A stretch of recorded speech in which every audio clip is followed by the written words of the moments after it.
What's going on, everyone? Welcome back to another video. So we're talking about the iPhone 12 Pro Max and the iPhone 12 mini. These are iPhones 3 and 4 that were actually released 2 weeks after the iPhone 12 and the iPhone 12 Pro were being delivered to customers.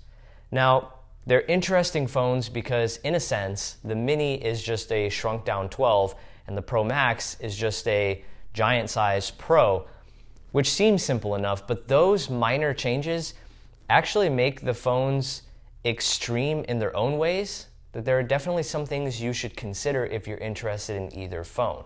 So let's talk about that. When I first took the iPhone 12 mini out of the box, I think the first words out of my mouth were, baby's first iPhone. Now, it's not necessarily because this phone is just super small. It is incredibly compact. But I think the reason why I reacted like that is because over the years, smartphones have progressively gotten larger, and we've just kind of gotten accustomed to those growing smartphone sizes. The art of the compact flagship phone has sort of disappeared from a lot of companies throughout the years. And when Apple goes and makes a compact flagship phone at this size, once you first pick it up and hold it, it's a shock to the system. The iPhone 12 mini is remarkably small, remarkably light, but it keeps a lot of what the iPhone 12 does really well. The design and the build quality, those rear cameras, the performance, the software, the IP68 water and dust resistance. It maintains a lot of what the 12 does really well, but with a smaller phone comes some smaller internal parts. So let's talk about what is different. For general day-to-day usage and media consumption, the iPhone 12 mini will obviously come with the smallest display out of the bunch. But it's also going to come with the smallest speaker size out of the bunch. Now, if you wanted to verify this for yourself, you could obviously look up teardown videos of the iPhone 12 mini, but all you really have to do is just look at the bottom of the phone. Every single model for the iPhone 12 comes with a different amount of perforations on the bottom of the enclosure to show both microphone and speaker.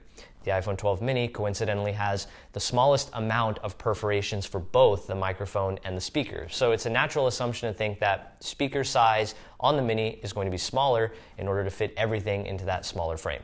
From a media consumption perspective, the iPhone 12 mini may not necessarily be your jam if you're the type of person who likes to watch a lot of movies, TV shows, videos on your phone just because of the smaller size of the display. Now, keep in mind, from a quality and resolution perspective, it does match what the iPhone 12 has to offer. So from a quality perspective, it's excellent. But the size of the display is something you'll have to get used to if you're one to consume a lot of media on your phone. You would also be correct in assuming that the iPhone 12 mini comes with the smallest battery out of the bunch.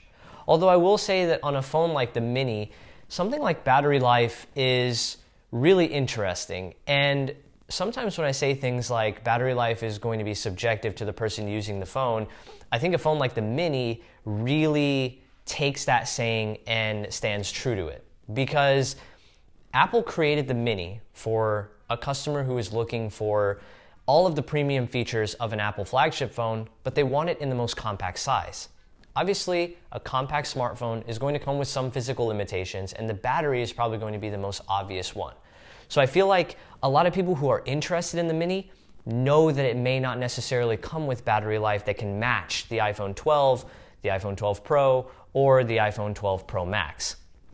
As long as you go into it with those expectations, I still think the mini is going to make you incredibly happy if this is the smartphone that you're looking for. For my own usage, light to moderate use can definitely get you through a day. Maybe towards the end of the day, you're probably on the edge of killing the phone. But if you are going to use your phone heavily throughout the day, just know that you can absolutely kill it before the day is over. But again, it all comes down to your particular use case scenario with the mini. Fun fact, the iPhone 12 mini, when plugged into a faster charger, actually accepts at the highest 12 watts of charging speed. Now, this is different compared to the other iPhone models that can at the highest accept 15 watts of charging speed. Now, I'm not necessarily sure if it's because of the iPhone 12 mini's smaller size, or maybe because of that size, it handles the slight temperature raise of faster charging a little differently, but just something to know. Now let's switch gears and talk about the giant, the big one, the iPhone 12 Pro Max. So first things first, First impression of this phone is absolutely huge. This is coming from someone who used an 11 Pro Max for a year before upgrading to the 12 Pro Max. Now, there are a couple things to keep in mind as to why this phone feels so much more unwielding compared to the 11 Pro Max. Sure, the phone is slightly larger, but you need to combine that with the new design language and the new build. The 11 Pro Max had slightly curved glass both on the front and back. That kind of tapered into a curved enclosure. So the ergonomics of the 11 Pro Max were a lot better, and it just felt a little more natural in your hand. Now this year, Apple has obviously changed the design of the iPhones, and the 12 Pro Max comes with a larger screen size, but it also comes with really flat glass on the front and back, and it also comes with really flat rectangular edges for the enclosure. So the phone just feels like a huge slab of phone sitting in your hand. Even for someone like myself who has relatively large hands, this is definitely a two-hand phone in the majority of circumstances. Now, with that larger size comes with a lot of benefits, like the largest display ever in an iPhone, the largest battery in an iPhone, and obviously larger speakers. So whenever it comes to things like media consumption, the 12 Pro Max is the best iPhone in the entire lineup.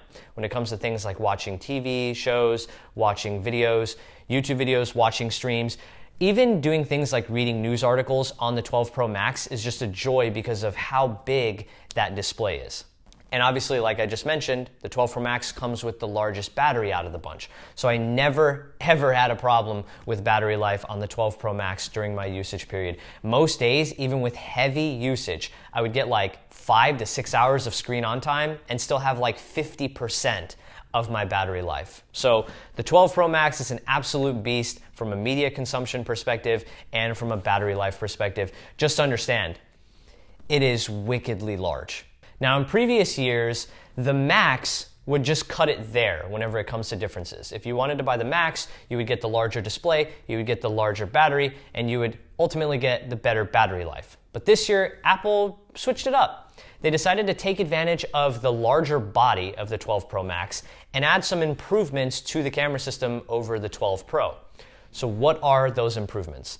The 12 Pro Max comes with a larger sensor compared to the 12 Pro that's supposed to help with drawing in more light in low light situations, and it also comes with better optical zoom capabilities, 2.5 times on the Pro Max versus 2 times on the Pro.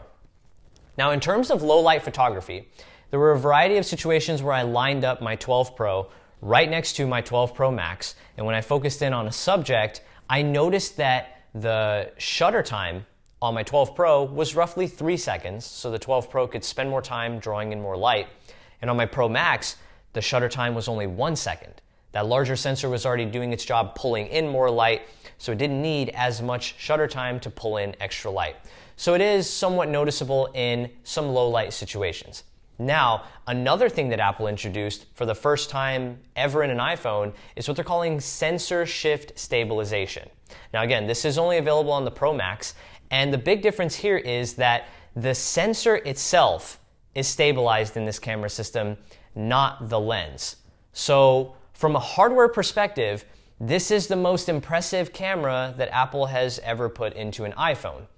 But it all just depends on how that translates to real-world performance. Whenever it came to things like taking photos or videos, I didn't notice too much of a difference between the 12 Pro Max and the 12 Pro. I don't necessarily think that's an indictment of the 12 Pro Max's camera capabilities. I think that's just saying how good the camera systems are on this year's flagship iPhone lineup. Keep in mind, I'm not like a professional grade cinematographer, right? So obviously, if you are well-versed whenever it comes to cinematography and photography, the 12 Pro Max is still going to be, from a hardware perspective, the most capable camera that Apple has to offer. So if you want the absolute best of the best camera system, the 12 Pro Max is still going to be your go-to as long as you can handle that size. Either way, both phones are excellent and an absolute joy to use, and I feel like these phones, they make sense. When Apple first introduced the 12 lineup, and I saw that the 12 and the 12 Pro were launching at the same time, but the 12 Pro Max and the 12 Mini were launching at a different time, At first I was really upset, but now after using these phones, I get it. The 12 and the 12 Pro are made for the majority of Apple's customers that just want an excellent flagship phone. The Max and the Mini are going to be your two extremes for the customers that want the biggest and the absolute best of what Apple has to offer, or for the customers that want the best of what Apple has to offer in a flagship phone at its most compact size. Either way, if you are considering one of these two, chances are you already fall into that customer base, so know what the strengths and weaknesses are, and both of these phones are going to be excellent regardless of which one you get. Now let's talk about pricing. The iPhone 12 mini starts at $729. If you go to Apple's website, it'll say $699, but that's with carrier financing. If you want to buy it unlocked, it's $729 for 64 gigs of base storage. I know it's probably easy to look at a phone like the size of the iPhone 12 mini and think to yourself, $730, that's pretty expensive. But keep in mind that you're getting all the premium stuff that come with the iPhone 12 just at a little bit of a smaller size. So it is nice to see that it is cheaper than the iPhone 12. Now the iPhone 12 Pro Max starts at $1,099 for 128 gigabytes of base storage. And this is, from my understanding, $100 more expensive than the 12 Pro. Is that $100 going to be worth the larger screen size, the larger battery, and the upgrades to the camera system? I think ultimately it's all going to come down to that camera system and how well you feel like you can utilize it for your particular workflow, for your particular hobbies, for your particular projects, things like that. The iPhone 12 Pro is still an incredible phone. The iPhone 12 Pro Max just kind of adds to that experience, but whether or not that $100 price tag is justified comes down to how much you will use that camera system. Outside of that, if you guys enjoyed the video, please like and subscribe down below. Stay safe. Thank you so much for watching, and I'll catch you guys in the next one. Peace. You know how flagship phones have slowly gotten larger over the years? Check this out. This is the iPhone 4, Apple's flagship iPhone in 2010. Look at how it compares to the Mini. Look at how it compares to the 12 Pro. And look at how it compares to the 12 Pro Max. Crazy, right?